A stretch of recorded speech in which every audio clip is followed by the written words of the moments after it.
Hello दोस्तों, कैसे हैं आप। आज की कहानी का नाम है पेपर। गरिमा ने अभी अभी रसोई का काम निपटाया ही था कि अचानक दरवाजे की घंटी बज पड़ी। रात के 10 बज रहे थे। भला इस समय कौन आया होगा।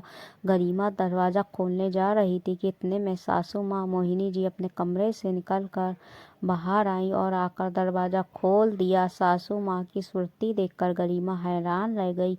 अभी थोड़ी देर पहले तक तो उनकी इतनी भी हिम्मत नहीं थी कि अपने कमरे से निकलकर बाहर डाइनिंग टेबल पर आकर खाना खा ले। खाना भी गरिमा ने ही उन्हें कमरे में ही परोसा था। ऊपर से दूसरी हैरानी की बात यह थी कि उनका दरवाज़ा खोलते ही नंदोई, राजीव और कविता अंदर आए। इतनी रात को अचानक दोनों कैसे आ गए, वो भी अपने 2 साल के बेटे के बिना, जिसका बहाना कर वो लोग रात को अक्सर आने से बचते थे। उन्हें देखकर गरिमा मुस्कुरा कर कुछ पूछने को ही कि वो लोग चुपचाप मोहिनी जी के पीछे पीछे उनके कमरे में चले गए। ना कोई नमस्ते ना कुछ और।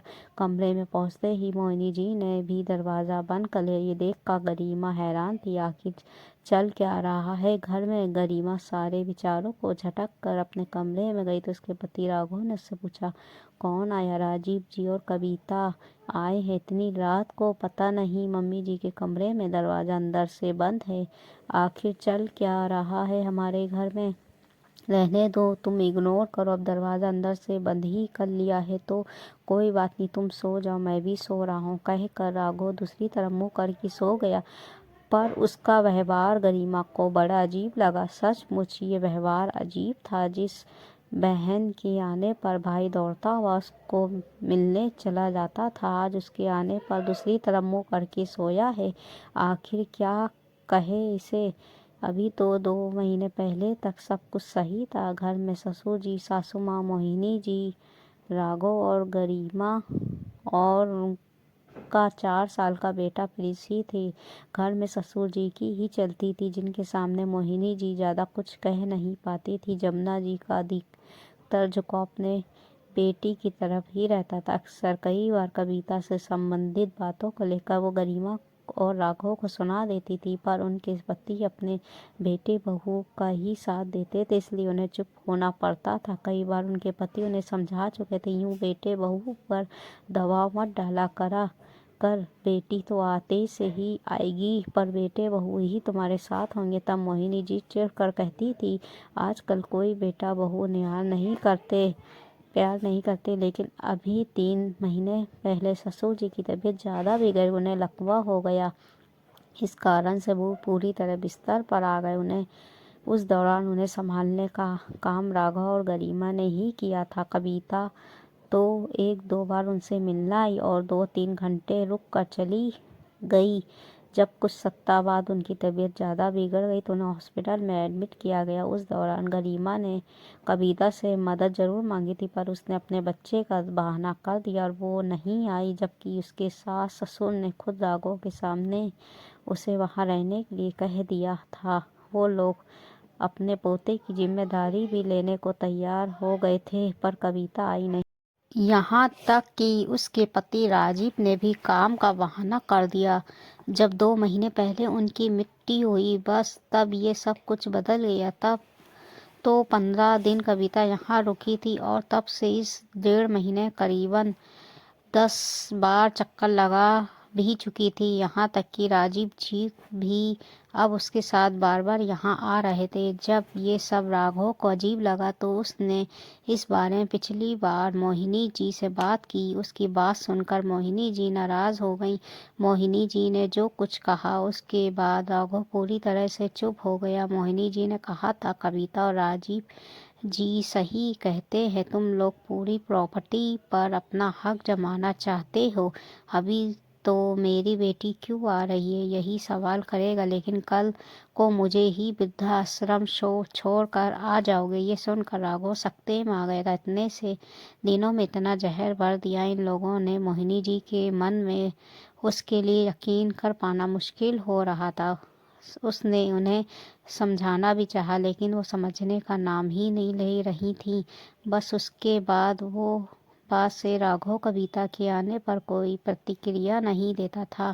खैर, गरिमा अपने पलंग पर आकर लेट गई। चाय पानी के लिए उसने पूछा नहीं, क्योंकि वो अगर पूछने भी जाती तो मोहिनी जी या कविता इल्ज़ाम लगा देती कि ये लोग हमारी बातें सुनने के लिए आए हैं। वैसे भी ये रिश्ता ऐसा हो चुका था कि अब ज़्यादा कुछ बोलना ठीक नहीं था।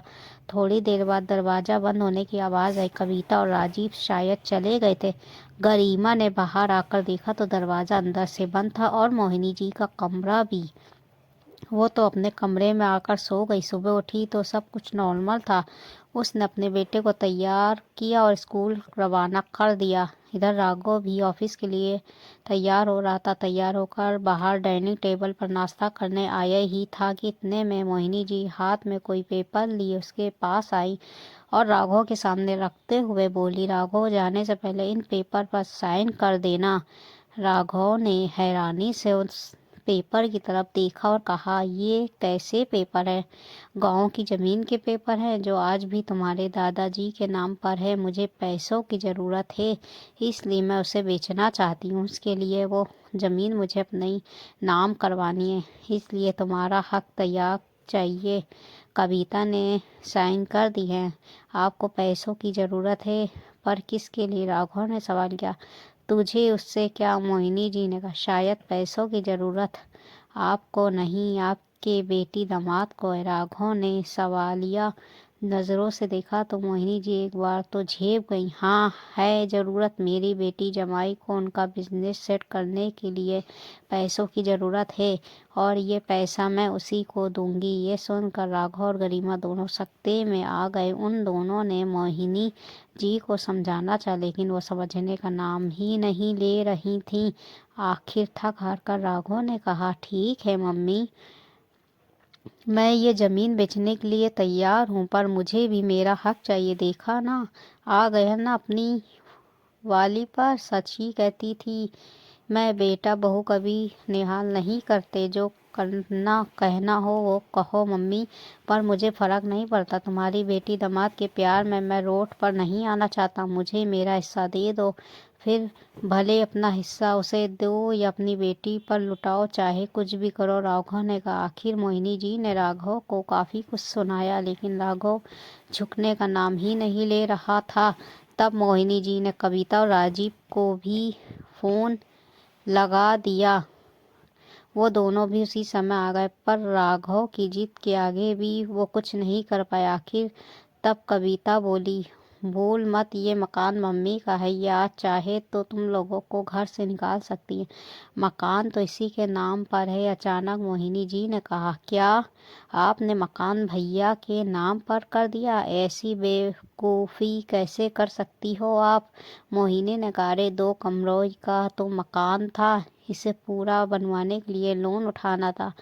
अब इसकी सरकारी नौकरी थी तो कम ब्याज के कारण तेरे पापा ने ये मकान इसके नाम कर दिया। मतलब आपके पास कुछ भी नहीं है? सच में अक्ल नहीं है आप में? पहले पापा से बातें सुनती रहती थी, अब भाई की बातें सुनती रहो। तुम इसी लायक हो। कविता चिल्लाते हुए बोली, अब क्यों बेवजह समय खराब कर रही हो? जो ज़मीन से हिस्सा मिल रहा है वो हिस्सा ले लो और चलो यहाँ से। अचानक राजीव ने कहा।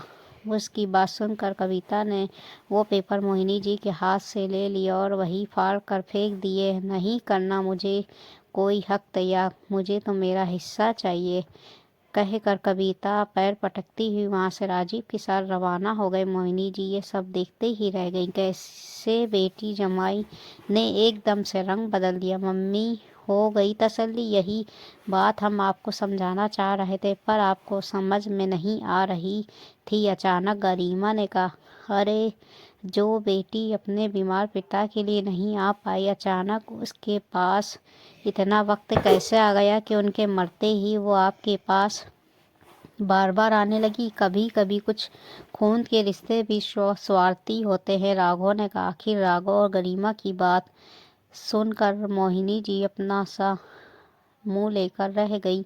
कुछ समय बाद राघव ने वो पुरानी जमीन बेचकर कविता को उसका हिस्सा दे दिया, लेकिन उसके बाद ये रिश्ता वहीं हमेशा हमेशा के लिए ख़त्म हो गया और ना ही कविता इस रिश्ते को निभाना चाहती थी और ना ही अब मोहिनी जी इस रिश्ते को रखना चाहती थी। दोस्तों ये थी हिंदी कहानी। आपको हिंदी कहानी कैसी